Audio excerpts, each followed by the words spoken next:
Hello, everyone. So just to take you through the agenda for today, firstly, we're going to take you through an overview. Then Steve is going to talk about the financial and KPI review. Julie and I will go through product, followed by some more detail on third parties. Then we'll touch on marketing, followed by ESG, and lastly, the outlook for Sosandar. So just to give you an overview of the Sosandar story so far. So the success of Sosandar was spotting the opportunity for an e-commerce brand for women who had graduated from fast fashion. What they were looking for was a trend-led brand. We design all our clothes in-house, looking for high quality, good fit, and lifestyle appropriate. So our customers tend to be in the 35 plus age bracket. She was also looking for a mid-price point. So on average, a dress at Sosandar would be about £69. So in simple terms, before Sosandar, our customer was either faced with brands that were too young for her or brands that were too safe and not fashionable enough. So what we gave her was a unique aesthetic, a chic and sexy look, both in terms of the style of the product we produce and everything we do marketing-wise. So all the imagery and the aesthetic behind the lifestyle we sell. So we launched in September 2016 with 74 styles. That has increased 30-fold, and we now have a product range of 2,000 styles on the site. As you can see on the chart, we've gone from startup to 12 million turnover in 4 years. And the success of the brand and unique brand positioning has been recognised by many third parties who all approached us. And the ones we chose to work with so far are Next, M&S and John Lewis. So just to give you some highlights from the full year, and then I'll give highlights of current trading. And we're going to go into more detail in all these areas later on in the presentation. So revenue for the year is 12.2 million, which grew 35% on the prior year. And the really key part is that we saw a 62% improvement in our EBITDA loss. We maintained our cash balance incredibly well, finishing the year at 3.93 million with very minimal cash burn throughout the previous year. And that's really been partly due to scale and also the maximising of return on investment from customer acquisition. We really accelerated the expansion of the product range to really adapt to customers' changing needs. And we recruited more customers last year than we did the prior year, but on half the marketing spend.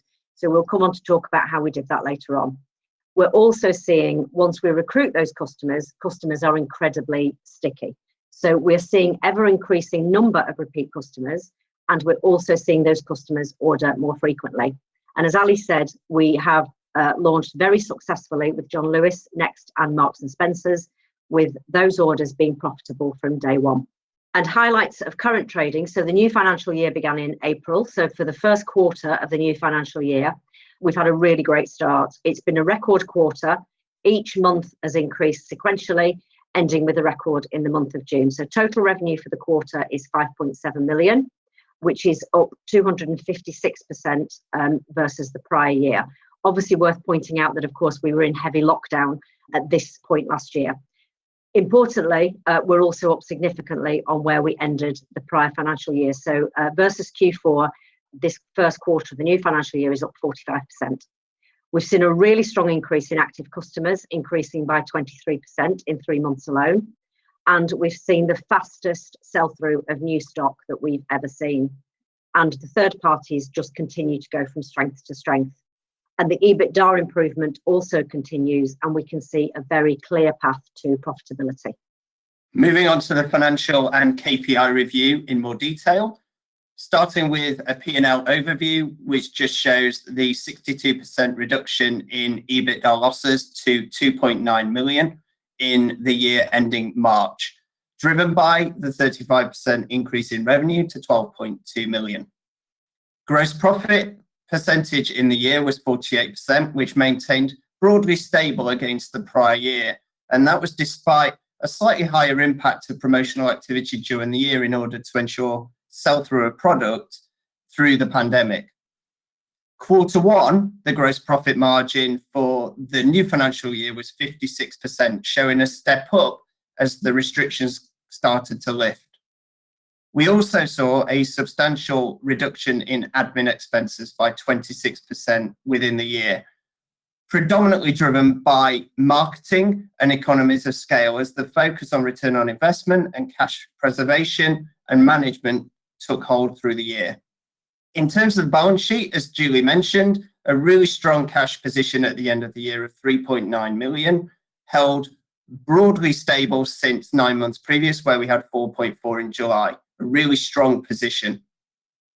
The other thing to note on the balance sheet is that of inventory, which was reduced significantly by 1 million to 2.9 million. And that's despite increasing the range of product that we now stock, as well as onboarding the third parties during the year. Our balance sheet was further strengthened in May of this year, following our fundraise, where we raised 5.4 million net.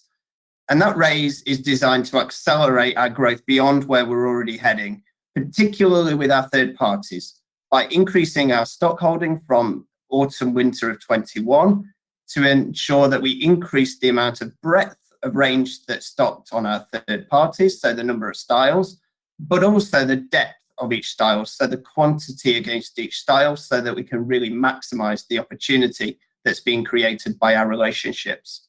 At the end of June, we were holding cash of 9.1 million, inclusive of the raise, which again is minimal operational cash usage in that period. Moving on to some of our broader KPIs, starting with the total number of orders. And what we're looking at here is how our orders have changed over the last 2-year period. Last year, the total orders that we generated grew by 29% year on year. As we entered the autumn, so September 20, we returned to customer acquisition, and you can see the number of orders growing from that period onwards. It's that customer acquisition that has also enabled us to grow in the first quarter of this current financial year, with total orders tripling against the same period 12 months previous. And in this first quarter of the new year, our total orders are 40% up when compared with the previous final quarter of the last financial year. And that's driven both by new orders as well as those that are from repeat customers. And looking at our existing database, our active customers and how engaged they are, this chart shows us how engaged and the average order frequency that we're generating from our active customers. So today, based on Q1, 42% of our active customers are now purchasing from us more than once per annum, and that's up 26% on the previous year. In addition, as Julie mentioned, we've increased the number of active customers in the last 3 months alone by 23%, and now have 167,000 customers buying from us in the last 12 months alone. In addition, on average, each customer is now buying from us 2.2 times per annum. And if we look at only the cohort of customers that purchased from us more than once in the last 12 months, that's now nearly 4 times per annum, which is up from 3 times only 12 months previously. In terms of our conversion, which we've seen a really significant increase over the last 6 or 9 months. So our conversion stepped up significantly in the second half of last year, and again in the first quarter of the new financial year. We're now tracking at around 3.7% conversion. This has been driven by the expansion in our product range and also the refinement of our marketing mix and our strategy, which we'll talk about later in the presentation. With regards to average order value, that stepped up again in Q1, following the dip that we saw last year as the maturity of the product mix took hold. It stepped up in Q1 to £86 as we started to see the product mix normalise, as dresses, both woven and jersey, took a slightly larger proportion of the overall mix. In terms of our admin expenses, on the left-hand side, we can see the absolute spend of our costs, but on the right-hand side, which is what I wanted to focus on, you can see those costs as a percentage of our revenue, which, as we entered last financial year, dropped significantly. In the first half, as we stopped customer acquisition, as we got to grips with the pandemic, but much more significantly, as we started to acquire more customers and invest in marketing again in the second half of last year, and continuing into the first quarter of the new financial year, our costs as a percentage of revenue dropped significantly in the first half of the last financial year, as we focused on preserving cash and stopped customer acquisition for that period of time. As we entered the second half of the last financial year, we recommenced with our activities, but importantly, our costs as a percentage of our revenue have continued to stabilise and actually fall as we've entered into the first quarter of the new financial year, showing quite clearly the economies of scale that we're now generating, along with the ROI improvement from marketing, which really shows the clear path that we now have to profitability. Okay, we're going to come on to talk more about the expansion of our product. So the pie chart on the left shows the revenue by category for the full year of 2021. So we've expanded the product range significantly over the last year, and this has really given increased customer choice and also has enabled us to fulfill far more wardrobe needs. The mix is very well balanced across a number of different product categories, and what this enables us to do is very quickly adapt to consumer demand, and it gives us an ability to dial up and dial down categories very quickly. So when we were in deep lockdown in January, February, we were able to dial up the loungewear, leisurewear and activewear, and then as restrictions have started to lift, we've been able to really dial up dresses once again. So if you look at the bar chart on the right hand side, what that shows is the change in category share for Q1 this year versus Q4. So you can see what's happened here is we've got big increases in share in woven dresses and jersey dresses as people have started to go out more, and a decline in share in things like loungewear and leisurewear. I think important to point out is that all categories are showing growth year on year. All this is a change in mix of what people are actually buying. And also important to say is that we've barely scratched the surface in many of these product categories. We've currently got about 2,000 styles on sale on site, but there is a huge opportunity to still keep expanding into all of these categories and also to launch into new categories. So we've talked about our ever-expanding product range and the fantastic growth in both new and core categories. You can see here on this slide some of our current bestsellers, all of which are really colourful, as what we're seeing as customer optimism with restrictions being lifted, it's been reflected in an increase of colourful purchases. You can also see, most importantly, that as a brand, Sosandar is not reliant on any one type of product. We have great sales across all categories. When we launched as a brand, we were much more reliant on woven dresses and workwear, but here you can see bestsellers across jersey and woven dresses and tops, knitwear, denim, outerwear and occasion. So I think the main thing here is that whatever situation our customer is in, whether she continues to work at home, whether she goes back to the office, whether she's going out, or God forbid there's another lockdown and she has to stay in, we're covered as we have such a diverse mix as a brand, which is a great place for us to be. Moving on to our third-party partnerships and starting with a brief overview of how the operations work for us at Sosandar. So we refer to it as the concession model. We are online only with each of Next, John Lewis and Marks and Spencer's. The stock is held in the partner's warehouse. So we move stock to them and they then fulfill orders directly to their consumer once orders have been placed. Our revenue isn't diluted and neither is our gross profit percentage. So when we're presenting numbers today and in future RNSs, all of our data is the same. So for example, a £69 dress on our own site and on their site, we would report the £69 as our revenue. And also our GP percentage remains undiluted. What we do have though is a commission that is paid to the partner and that is shown within admin expenses. And that commission covers us for all costs, which of the operations that are borne by the partner. So they are responsible for the fulfillment, the returns handling, the marketing, the transactional costs, and so on. We don't have any incremental or additional cost other than the commission. As a consequence of the way the operation works, it is profitable from day one for us. And one of the learnings that we've certainly seen since we commenced trading with these retail partners is that there really is a direct correlation between the amount of stock that we allocate to them and the revenue that they generate. And we can see that really nicely on this chart. So the gold bars are the revenue that we've generated with the third parties since we commenced trading. And the grey line is the number of units that we've moved to the three partners. And you can see quite clearly that relationship. So as the number of units has started to grow, so has the revenue. And as we start to invest the funds that we raised in May, we would expect that this chart would continue to grow substantially. So there's a huge opportunity to grow in autumn winter 21 with all three of our third parties. We're going to be delivering a greater depth of stock, both in terms of the number of styles, but also the depth of each style for all three of our partners. So we're pretty much looking at doubling the amount of stock for autumn winter. As on our own site, the product is resonating with their customers across all categories and selling out really quickly on key styles.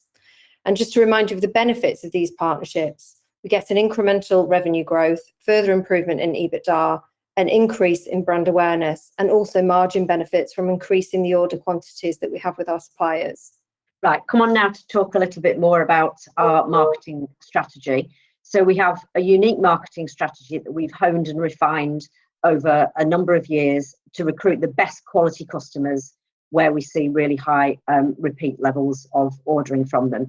So we broadly split our marketing budget three ways, and that's split fairly evenly between TV, glossy brochures, and social media, which is Facebook and Instagram. So to talk about TV, first of all, we use TV to drive high volumes of traffic to the site. We run TV like it's a digital campaign, in that we monitor and assess every single slot. And over time, we've really been able to refine the programs, the slots, the times, the channels. And this is where we've seen this huge reduction in the cost of acquisition, because we're driving huge volumes of people at less cost than we did initially when we first started trialing TV. And that's obviously based on all the data learnings that we've had and we're being able to apply those. So to give you an example of the kind of spikes that we see from TV, the graph there on the left-hand side shows a day when we've had 3 slots air on TV. And what you can see is how the traffic coming to the site spikes significantly at the moment that the TV ad airs. So that traffic comes to site, and then we convert those people using email and brochure. So we get huge sign-ups to the database from that traffic that we generate from TV. I'll talk about email in a moment, but to talk about brochures first of all. So what brochures do is they create really high conversion rates. So glossy brochures land on customers and prospects maps. So the graph below, in the middle, below the brochure image, what that shows in the dark solid line is the conversion rate when the brochure lands, versus in the dotted blue line, the conversion rate on the same day the prior week. So what you can see at around 11 o'clock when the postman arrives, a massive increase in conversion rate. And so you can see conversion rates up to 10%, which I mean is virtually unheard of in the world of e-commerce. So they work incredibly well to convert people to purchase. And then we use social media in order to drive really deep engagement with our customers and to keep reminding them of Sosandar, retargeting them, bringing them back to site. And we get thousands of engagements every day, people sharing, liking, clicking through to the site and so on. And then to talk a little more about email. Email is very much the lifeblood of our business, and our database is incredibly important. We'll talk more about the database in a second.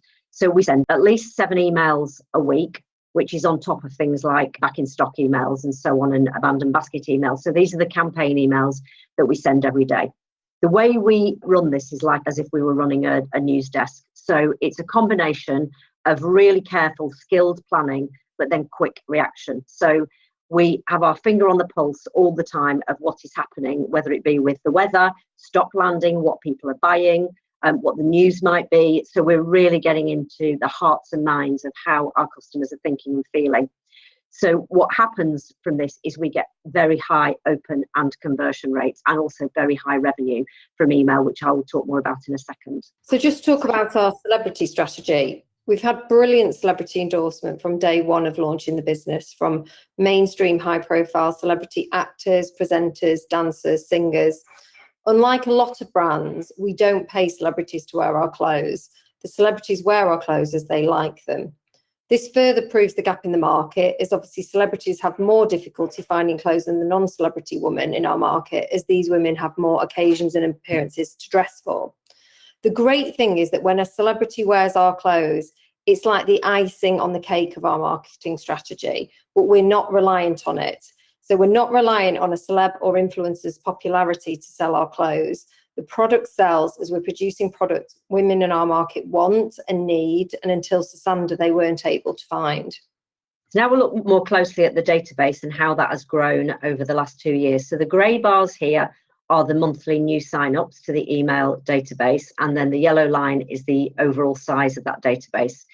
The database has quadrupled in 2 years, so from 100,000 to just over 400,000 people on the database. So that's made up of customers, prospects, of people who've signed up and not yet bought. So what you can see here, the big spikes here are directly related to when we're investing in customer acquisition, so TV in particular. So to go back to the earlier slide when I talked about TV driving huge volumes of traffic, that you can see that manifested here in the number of sign-ups that spike when we're on TV. Email is now the largest revenue generator for us, generating 42% of our overall revenue comes from our emails. And so this is just people who directly link through from reading that email and then directly link through and go on to buy. The true number of revenue that we're generating from our database is much higher than this, because we also generate revenue from people who might see an email and then go and search for Sosandar or come direct to the site. The critical thing with this is once we've got people on the database, we're generating this revenue without having to spend any additional marketing money on generating that money. So all our budget for marketing can be allocated to customer acquisition and keep filling that database pot all the time. And then the next slide looks at the acquisition of new customers. So it's similar bar charts, but this time it's new customers who purchase with us for the first time. That's the yellow bars, and then the grey line is the cost of acquisition. So you see a very similar pattern where you get spikes in new customers where we are investing in marketing. The important thing to note here is that reduction in the cost of acquisition. So if we go back to April of 20, when the pandemic first started, you can see that big decline there in the cost of acquisition versus the prior 6 months. The reason for that is we were spending very little on customer acquisition, but what we were doing was converting all the people that we'd accumulated onto that database. So we'd had a very aggressive drive to recruit new customers in the prior 6 months. We had a database of prospects, and then we were then able to convert those prospects at minimal cost. So our cost of acquisition at that point, in those early stages of the pandemic, was very low at around £20, which was mainly social media that we were spending money on at that point. But very importantly, when we started investing in acquisition again in September 20, then that cost of acquisition barely moved upwards. It stayed incredibly low, and it stayed at a level which was less than half what it had been prior to the pandemic. And you can see what's happened since then as well. We've stayed at this level at around the £25 to £30 mark of acquiring a new customer, which is significantly reduced on where we were last year. And we see this to be a trend going forward. So you can see very clearly from March onwards, it's stayed at around that level, in fact, decreasing slightly further as we've gone into May and June. So I'm going to come on now to talk about our ESG strategy in more detail and our responsibilities as a fashion business. So this falls into 3 areas. First of all is our ethical operations with our suppliers and logistics provider. Then we'll come on to talk about our responsibility to the environment and sustainability, and also about how we are very committed to Sosandar just being a fabulous place to work and having an inclusive and uplifting workplace. So ethics, first of all. So ever since Sosandar launched, when we were a very, very small business, we've always been committed to sourcing our products from suppliers who really share our belief in operating responsibly and with integrity. We've now got more than 50 suppliers in several countries across the world, Turkey, China and India being the largest of the 3 countries that we operate in. We have an internal code of conduct, which we ask all our suppliers to sign up to, which covers ethical and social compliance. And then we use independent audits to ensure that they are doing what they say they're doing. But I think importantly, what we really value and we put a lot of importance on is the long-term relationships that we have built and are building with new suppliers as well. We have a very close-knit relationship with our suppliers, and we have a very open and regular dialogue. And it's important to us that we've got relationships with them from the top down to the shop floor in the factories, and the same across our business. So we all know our factories really well right across the business.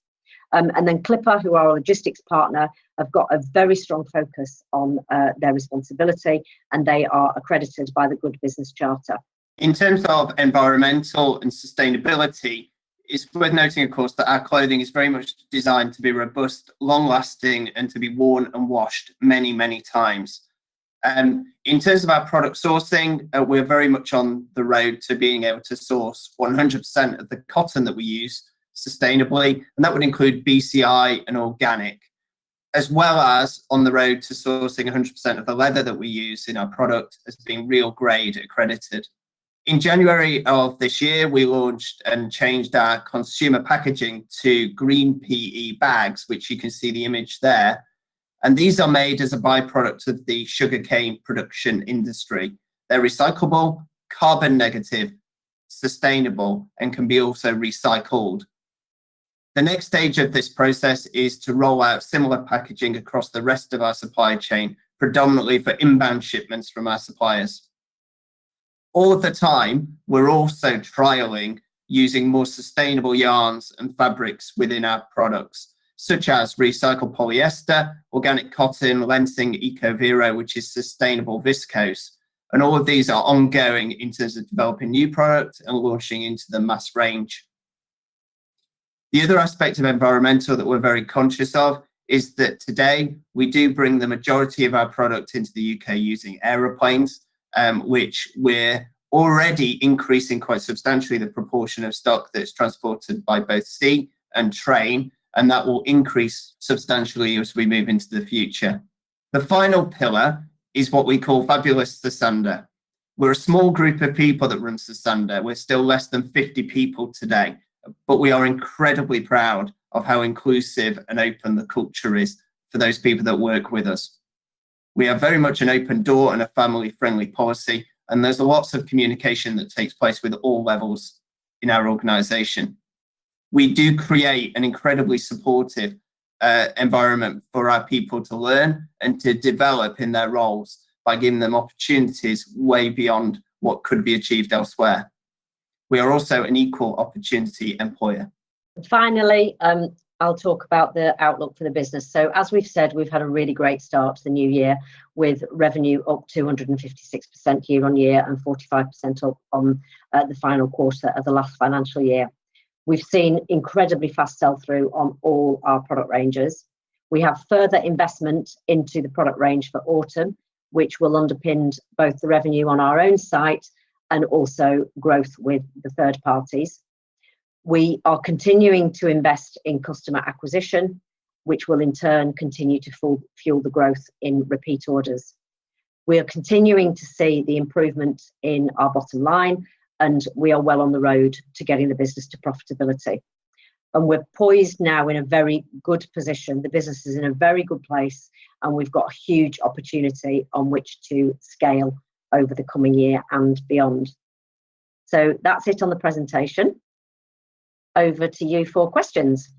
And the first question is, what percentage of turnover last year came from repeat customers? Repeat customers represented in the region of 70% of our total orders last year, and that continues to grow. If we refer back to the chart that's really important for us, it's making sure that once we've recruited a new customer, that customer becomes a customer of ours for a long period of time. And so it's really pleasing that the repeat customer percentage, not only in terms of the quantum of orders, but also the number of those customers that purchase from us multiple times in that year is increasing, of which that now represents 42%. But the total is 70% of our total orders. Thank you. And what's your total addressable market for your segment? And what share can you take at maturity? And what's the long-term EBITDA margin target? Okay, shall I take the addressable market first of all? So the addressable market of women in the UK that potentially could shop at Sosandar is in the region of 10-12 million, because we've got such a broad cross-section of ages shopping with us. I mean, anybody could really shop with us of any age. So it's a huge addressable market in the UK, but that's obviously the UK alone.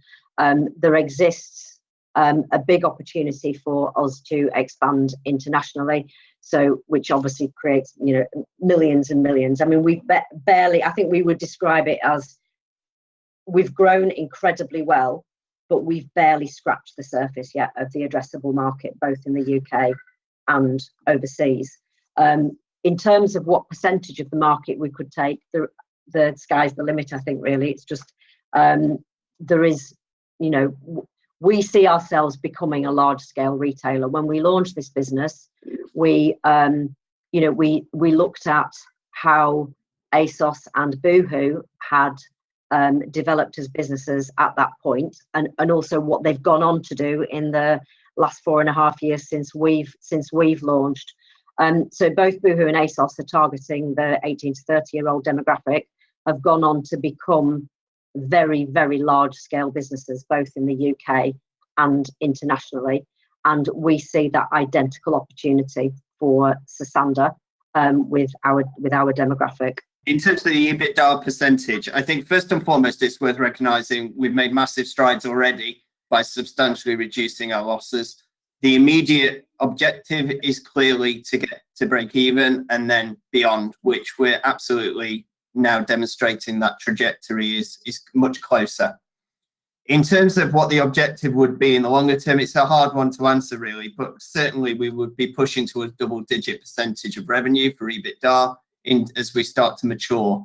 We can't really put an exact figure on that, but what we're more focused on is growing a sustainable business that's always growing our database and making sure that the customer has got lots of reasons to engage with us as Sosandar. Thank you. And inventory declined by 1 million, greatly helping free cash flow despite a significant increase in sales. Can you expand on how this was achieved? The simple answer is stock turn today is much better than it was previously. So we're now running the business on a stock turn and a stock cover level that's very similar to what we would envisage running the business on going forwards. So our sell-through, particularly of new product, has been incredibly strong, both on our own site and with third parties. At the same time, that gives some kind of risk or missed opportunity, but we're very quick to repeat buy. And so we can run the business on relatively low stock cover in order to quickly repeat buy, but also we recognise the opportunity with third parties in particular. And what we're aiming to do from the autumn is grow their stock significantly, still on broadly the same stock cover, but just turn a higher quantity of stock into revenue. Thank you. Customer returns dropped during the pandemic as demand shifted to loungewear and activewear. What's the current trend and how do you expect this trend to develop over time? Yes, we've seen over the last year, we've seen returns shift really, but both ways, and it's very much directly related to customer behaviour. So in very simple terms, when people are locked down, they're less likely to return product because they're buying stretchy, comfortable clothing that has low returns levels and also less inclined to go out, I think, to the post office.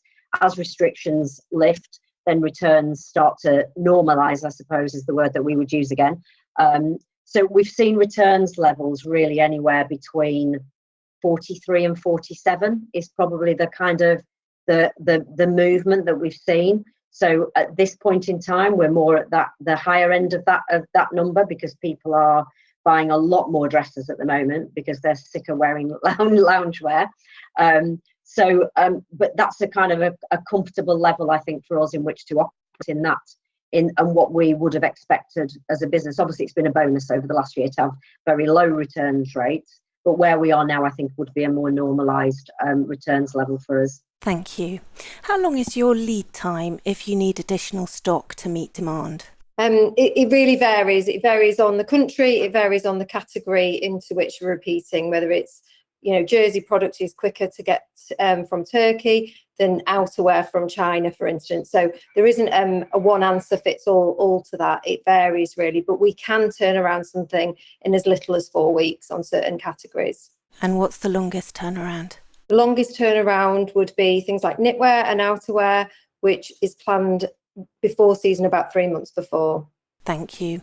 And what's the average holding period for third-party stock? Pretty short, actually, because they sell through so fast. we're replenishing stock, both repeat purchase of existing styles that are on their site, as well as new styles, very quickly. They recycle their returns also very quickly, but on average, we're holding no more than about 3 to 4 weeks worth of stock at any one point in time that they're turning around incredibly quickly. It works very, very well and very efficiently. Thank you. And you seem to have regular special discount promotions, for example, at the weekend. Does this help to sell inventory quicker? Yes, we do use promotional discounts both for acquiring customers and to convert existing customers. Yes, in very simple terms, it's a tried and tested retail mechanic to increase revenue and increase conversion. Thank you. And can you talk more about the new options granted to management and why this was done? Sounds like one for me. So the board recognised back in late 2019, actually early 2020, that with the change in the business, with a lot more key staff on board, we needed to review our long-term incentive programme. We put that on hold during the pandemic, but now was the time to address it properly. So in simple terms, we've added an additional 5 key staff. So every key member of our team is now a participant in the scheme. We had PwC review it, so it's using all the most efficient mechanics now, employee benefit trusts, nil cost options. And we presented that to, I think it was 21 institutional investors prior to the last fundraise, gained support from all of them for it. That's now in place, and it does mean slightly more options in the mix, but it gives us, on a fully diluted basis, I think a fraction over 11% sitting in our option pool. Thank you. And moving back to inventory, is it valued at full sale value? No, it's valued at cost. So the cost that we purchase from our suppliers, that's how we value inventory. Thank you. And when do you see break even? I probably would refer at this point to a Singer's note that is, they've done a guidance note today, which I believe would be accessible for some. They have us breaking even as we move into the next financial year. Important to note that there are periods of time where we're already, or this financial year, there'll be periods of break even, but not the financial year in totality. But there is a Singer's guidance note that's been published. Thank you. And going back to the returns, do you have KPIs that you're working to, and can you explain them? So what we would have is an overall returns target for the business, and then we would in each category have an average returns rate that we need to be achieving in each category in order to meet that overall returns target. So obviously different categories would return at different levels. So knitwear and things like leisure and loungewear would have very low returns rates in the probably 20s and 30s, and woven dresses has the highest return rates. Typically industry averages and for us as well would be in the 50s. So we have returns rates by category. And then what we also do is we're then looking all the time at the product that is returned on an individual basis to look at any product that falls outside of that, outside of what we would expect. So whether that be high returns rates, in which case we need to analyse why those returns are so high, or indeed if the returns rates are low for the category, what we can learn from that in order to then reapply it to other product going forward. So I'd say it's a combination of having targets and then analysing each individual garment in order to make sure we hit those targets or improve on those targets. Great, many thanks. And how has Brexit impacted your supply chain process? Has it adjusted your supply chain strategy? In one word, no. We're very aware by working with our partners the whole situation to do with Brexit and what the impacts and implications are. So we're noting at the moment we sell only in the UK. So the movement of goods to consumers outside of our borders is not something that we've had to overly concern ourselves with at the moment. That said, We are very conscious about growth, and I think we mentioned earlier that we have an eye on international expansion at a point in the future. So we're very alive with some advisors about how to manage that situation in the most effective manner. Movement of goods, the returns process, the stock, the duties, we're very aware of what changes have taken place. So all of that will be considered when we move forward. From an inbound shipment perspective, when we're bringing goods in from our suppliers, broadly nil impact, I would probably say, in answer to that question. Thank you. And is there still no interest to pursue other markets, for example, menswear or children's wear? I think we'd never say never to pursuing other markets, but there's so much still to go for in terms of the women's market. So we've launched a lot of new categories this year, but there's still room to develop both in the core categories that we already had. There's still lots of development going on there. There's also new categories that we can go into as well. On top of that, within the women's wear, there's plus size, there's petite, there's so many different areas. So no, we'd never say never to menswear or to children's wear, but I think we've got a lot to go at with the women's wear section first. Thank you. And is the potential to expand into Europe by, say, full year 2023? I don't think I'll put a date on it, if you don't mind, but what we will say is that, yes, we are actively looking at opportunities with both still in the UK. We've got lots of opportunity in the UK with additional partners or the way in which we interact with the consumer, but also internationally as well, whether that's in Europe or further afield, Asia, the US. All of them are on our radar, and we do have conversations, and we're in research mode, I would probably say at the moment, to decide what route, how we interact, and which markets we believe are right for and appropriate for when we do go and expand beyond the UK. So it's very much on our radar. Thank you. And excluding business growth, which quarter would you expect to have higher sales? In terms of year-on-year growth, the first quarter will be the largest because the comparative in terms of the prior year when the pandemic first hit was the lowest. So in terms of year-on-year growth, it will be the first quarter. But as we move forward and we start to invest the funds that came from the fundraise, it will most likely be quarter three as we start to execute the plans in the future. But we've got a steady growth, and I think a lot of the charts that we've shared show a gradual and a sustained growth as we go through time. So that will also be overlaid into giving you a fuller answer.